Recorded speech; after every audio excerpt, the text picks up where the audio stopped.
पूजा की सामग्री नहीं, बात यह है कि पूजा की सामग्री भी ऐसी वस्तु है जो परंपरागत परिवारों में यूज होती है। सवाल ये, इन्होंने आटे पे टैक्स लगाया। सवाल ये है कि इन्होंने जो रोजमर्रा गरीब आदमी के जीवन में काम आनी चाहिए वाली चीजें सब पे टैक्स लगाया। उस जो भीख मांगता हुआ भिखारी है उससे भी टैक्स लेने वाली अगर दुनिया में कोई सरकार है तो नरेंद्र मोदी की सरकार है। राहुल गांधी ने कहा कि छोटे उद्योग समाप्त हो जाएगा, जीएसटी की जटिलता समाप्त करो, एक तरह का टैक्स लगाओ।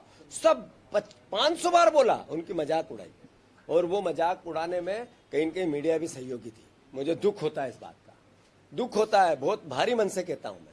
ये कहना पड़ेगा क्योंकि आपके माध्यम से जनता में जाएगा और सोशल मीडिया के माध्यम से जनता में जाएगा कि मीडिया उस समय नरेंद्र मोदी के साथ थी जब ये टैक्स लग रहा था, उसकी वाहवाही कर रही थी। और अब नरेंद्र मोदी ने जब ये यू टर्न लिया है तो उसका क्रिटिसिज्म करना चाहिए मीडिया को भी कि इतने साल एक मैं आपसे, मेरा हो जाए वक्त पूरा। दूसरी बात, जो परिवार के लोग हैं, आप लोग रोज, आपकी तनख्वाहें कोई बहुत ज्यादा नहीं है, मीडिया में कर्मचारियों की तनख्वाहें ज्यादा नहीं, आपको भी लूटा है नरेंद्र मोदी ने। तो इसलिए ध्यान रखो, साथ दो और नरेंद्र मोदी को क्रिटिसाइज करो।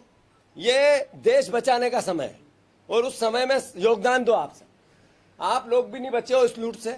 हम ही नहीं लुटाए गए, गरीब ही नहीं लुटाए गए, वो भिखारी नहीं लुटाए गए, किसान ही नहीं लुटे गए, पत्रकार भी लुटे गए हैं। धन्यवाद। जिला प्रशासन एक सेकंड, गर्मी को लेकर लगातार विवाद चल रहा है। अब जिला प्रशासन ने भी कहा है कि आईडी प्रूफ लेके आना है, तो क्या जिला प्रशासन इनके ही किसी टूल की तरह काम कर रहा है? नहीं, ये तो मैं बार बार कह चुका हूँ कि जो कर्मचारी है, जो कलेक्टर है, जो डीएम है, ये लोग अब नौकरी कर रहे हैं बीजेपी की, सरकार के नहीं कर रहे हैं।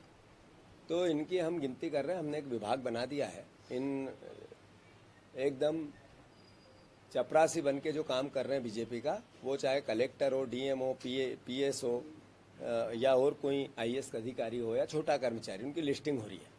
और मैं फिर से उनसे आग्रह करता हूं कि अभी भी संभल जाओ, अन्यथा आप इस बार दिमाग में अपने जितने भी तंत्र फैला लो, क्योंकि 2028 में कांग्रेस 100% भारी बहुमत, 2/3 बहुमत से आएगी। तो जितनी भी हाजिरी भर रहे हो थोड़ी कम करो, अधिकारी गणों, ये आपसे आग्रह है। दूसरा, जो आपने कहा कि गरीबों को लेकर, सुरक्षा को लेकर प्रशासन अगर कोई कदम उठाता है तो उसकी आवश्यकता होती है, उसके लिए कोई नकारात्मकता नहीं है। अगर कोई ये कहता है कि वहाँ फायर इक्विपमेंट होना चाहिए तो होना चाहिए। कोई ये कहता है कि वहाँ हर तरह की और सुरक्षा के मापदंड जितने भी होते हैं उन पर कोई आयोजकों को व्यवस्था रखनी चाहिए तो रखनी चाहिए। इसके में कांग्रेस पार्टी हो या कोई पार्टी हो या कोई संस्थान हो, विरोध में नहीं है। पर भारतीय संविधान के अनुसार हमारा संविधान ये कहता है कि ये देश गुलदस्ता है, सर्वधर्म संभाव का देश है, सेकुलरिज्म का देश है। इसमें जब हर धर्म का, हर जाति का, हर वर्ग का व्यक्ति एक दूसरे के त्यौहार मनाता है, एक दूसरे के त्यौहार मनाने भी चाहिए, इसी से भाईचारा बनेगा। ये अलग बात है कि सुरक्षा को लेकर अगर कोई इंतजाम किए जाते हैं तो उनका आखिर किसी भी प्रकार की अनियमितता होती है, कोई भी बहन बेटी के साथ हो, पुरुष के साथ हो, महिला के साथ हो, तो उसको तो सभ्य समाज बर्दाश्त नहीं कर सकता है। ये एक खत्म कर,